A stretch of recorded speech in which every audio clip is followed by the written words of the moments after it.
Hi, this is Big Dog Sport, and today we have another example of a ported GT40 manifold. This manifold was sent in to us by a customer who got the manifold. The manifold was ported by the Popular Porter. This Popular Porter, we have flowed many of his ported manifolds because a lot of his customers are sending us manifolds that was previously ported by the Popular Porter to receive our stage 2 and our stage 3 port job, because like I said before, our porting is a lot more aggressive than most porters port work on these manifolds and other manifolds. So the customers, they're getting wind of it. They're seeing the results. They're seeing the videos. They're seeing the comments on the groups, the forums, things of that nature. So they're sending in their previously ported manifolds to receive our stage 2 and 3 port work. So this manifold, as you see, if you guys are running this Popular Porter's ported lowers, I don't think they do the uppers. You can see and recognize this port work. You can recognize the port work from your own porting if you received their port work, and you can recognize this porting from previous videos and posts that we post on YouTube and our Facebook page. These guys, they just basically sand roll the entry here. You can see everything else is left cast. They don't really do any real extensive port work. They don't even gasket match the exits.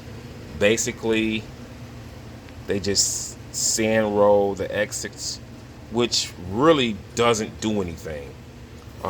The uppers, they don't do much. I mean, you can see this little bit right here. I don't know what they call themselves doing. That little bit right there. The rest of these, they really didn't do anything.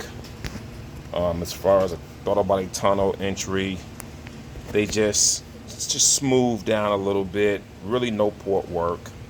And that's why this manifold, as you'll see in a few minutes when we flow it, it doesn't flow much more than a stock piece anyway. We're constantly telling you guys that more flow equals more horsepower. So we're going to set this manifold up and flow it. We're going to flow the number 5 runner and the number 8 runner. We're going to set that up, bolt it up. So we have it set up on the flow bench here. The number 5 runner, we have everything blocked off except the number 5 runner. See, that's blocked off. The tubes are blocked off, and we're going to flow the number 5 runner bolted together. A lot of porters don't show you this, and I wonder why. Well, we know why, because the numbers aren't what they are. They want to claim it's ported. Sometimes their port work looks pretty, but when you strap it to a flow bench, the numbers speak for themselves. People say, oh, we don't raise flow benches. Well, you can say that, but we're not the only ones that's using the flow bench to gauge before and after, or the capabilities of the parts.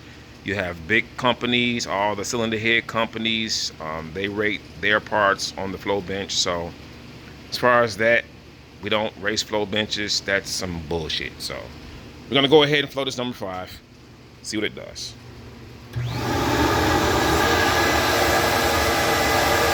Just like we always suspect, 190 CFM bolted together.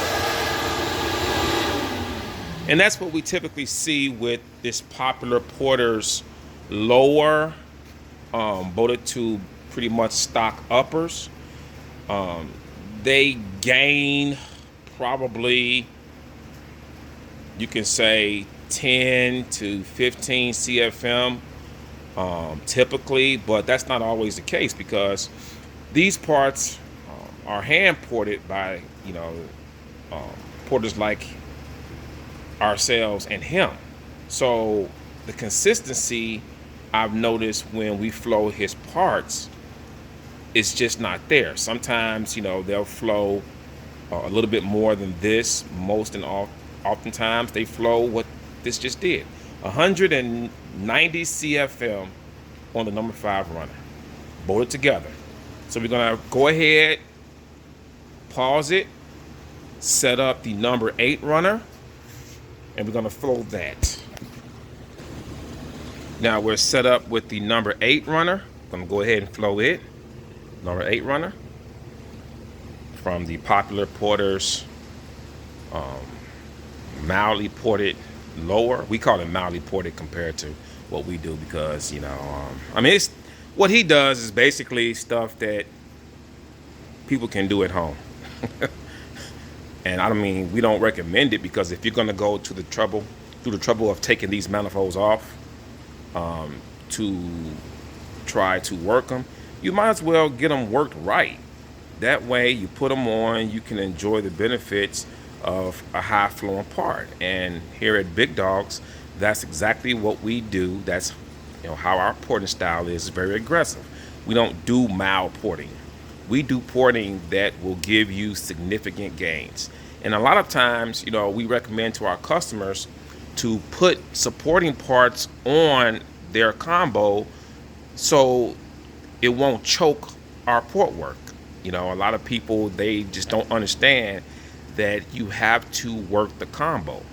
You have to have high flowing parts, not parts that somebody says is high flowing off the internet, but parts that person, that individual, that company is proving to be high flowing parts. And that's what we're doing right now. So we're going to go ahead and do the number 8.